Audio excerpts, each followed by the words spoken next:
Okay, welcome to Wayland Smithy.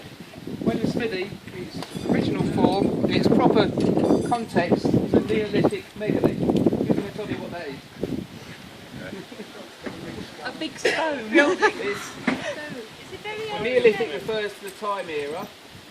The Neolithic is actually 5,000 years ago, so 2000 BC. Just heading on to the end of the Stone Age.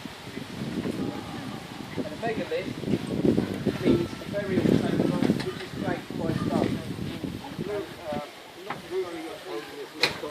But there would have been all along the side, up to the point of the chamber, and a trench would have been dug either side as well. That trench providing the earth which forms the barrow which we can see today.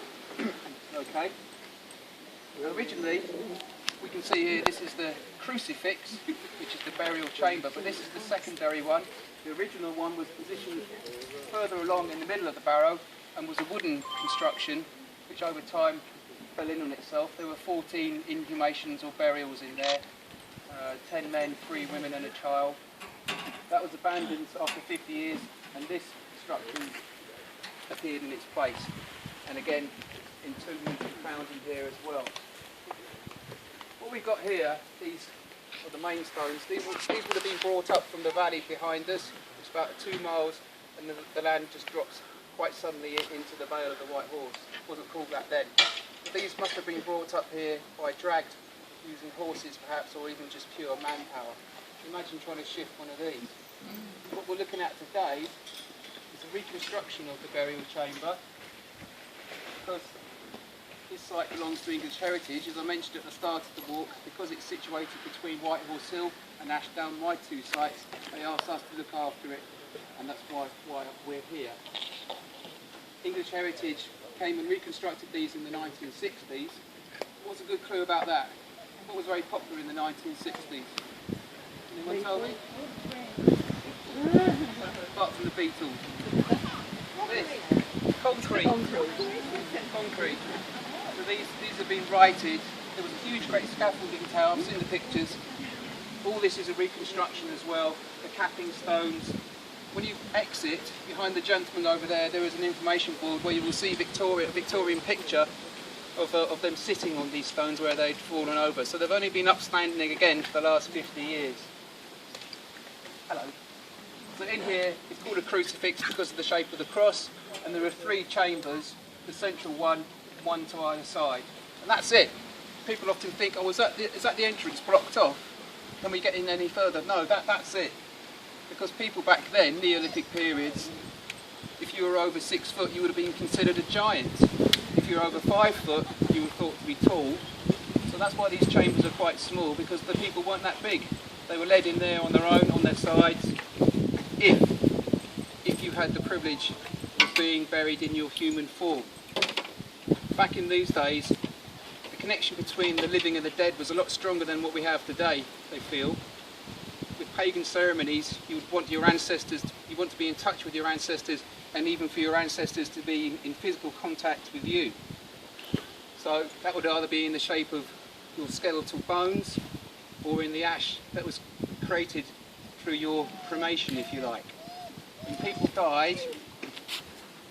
died in these times, the bodies were taken away and either left in the fields or positioned on platforms and left there until decomposition took its natural course, or the scavenging animals would come and take the flesh from your bones, and it's the bones that were wanted.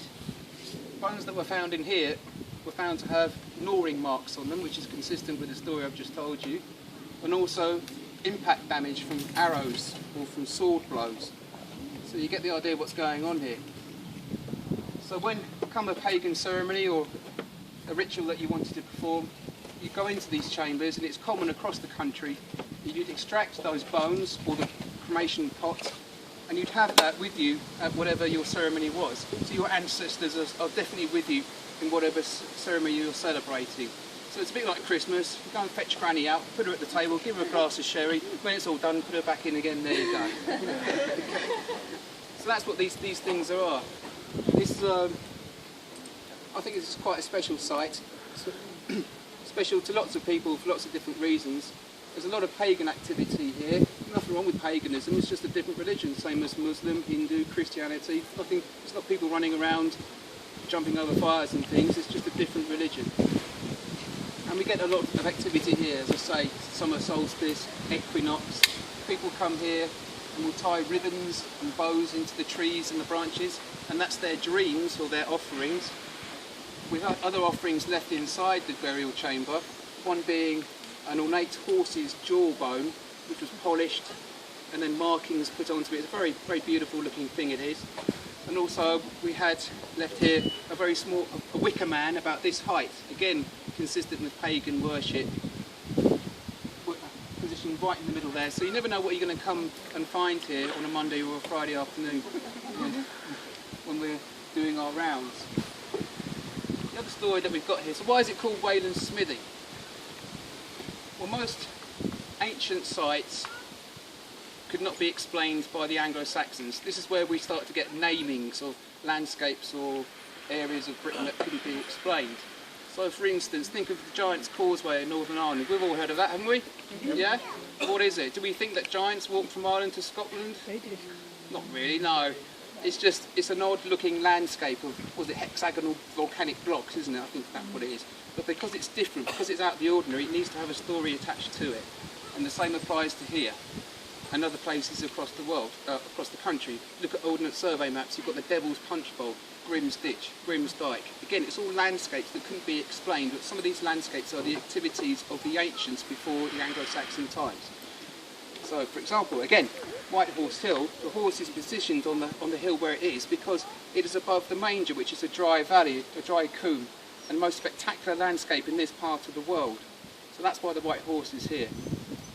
So going back to what we have here, this burial chamber is named Wayland Smithy, and the story behind that is that Wayland was the blacksmith to the Nordic gods, okay, paganism again. He was so good at his job that the king Sven at the time did not wish him to work for anybody else, and therefore had Wayland crippled and imprisoned in a cave so he could continue to make wonderful objects of gold or whatever he wanted for the king. Now, obviously Wayland wasn't very happy about this, and eventually he decided to make an escape, fashioned himself a pair of metal wings and did so, and then took his revenge. Circling around, he found the king's two princes. He attacked them, killed them, beheaded them, and from their skulls he fashioned wonderful goblets of gold, and returned to the king and said, "Here, my liege," and he said, "Oh, thank you very much." He said, "No." He then found the king's princess, attacked her, took her eyes, turned them into wonderful jewels, threaded them into a necklace, and gave them to the queen. And she said, "Oh, lovely, look at that, thank you very much." He then escaped and set up his business here, and that's the story, in a very condensed way. You need to read a lot more about it. But what happens today, that story is still well known. Behind us, we've just walked along the Ridgeway, the most ancient track known in Great Britain. A track used by traders, armies, anyone in those days who was travelling. And the main method of transport apart from these was a horse. Every now and then your horse loses a shoe or becomes lame. So the story goes that if you lost a shoe you need a blacksmith. Well, there's Wayland the blacksmith on the Ridgeway. I will come here, I will leave my horse, I will take the coin, but no more than a groat, otherwise Wayland would be offended. You place that coin in one of these recesses, you go away, come back next day, the coin is gone and your horse is reshod. And that's the actual story of Wayland Smithy. And it's interesting that it's still, people know it, because that information panel over there talks about the first bit that I spoke of, the actual history of this place, but it makes no mention of the Wayland Smithy and the coin leaving. But people know about it because we still get coins left here. And we collect these every Monday and Friday. Some weeks, the takings, if you like, are better when there's a pagan ceremony at that time of the year. And other times we say, well, it's just the recession the type gets. But at the end of the year, we reckon we raise about £7 or £8 in 5s, 1s, 2s, 20s and the rest of it, and we give that to a local cattery. It doesn't go towards the Rangers Christmas beer fund, unfortunately. But there we are. So that's what happens here at Wayland Smithy. Again, it's a beautiful, tranquil place. Great place to come and read a book, I find, or just to bring the kids. So enjoy it whilst you're here. That's it.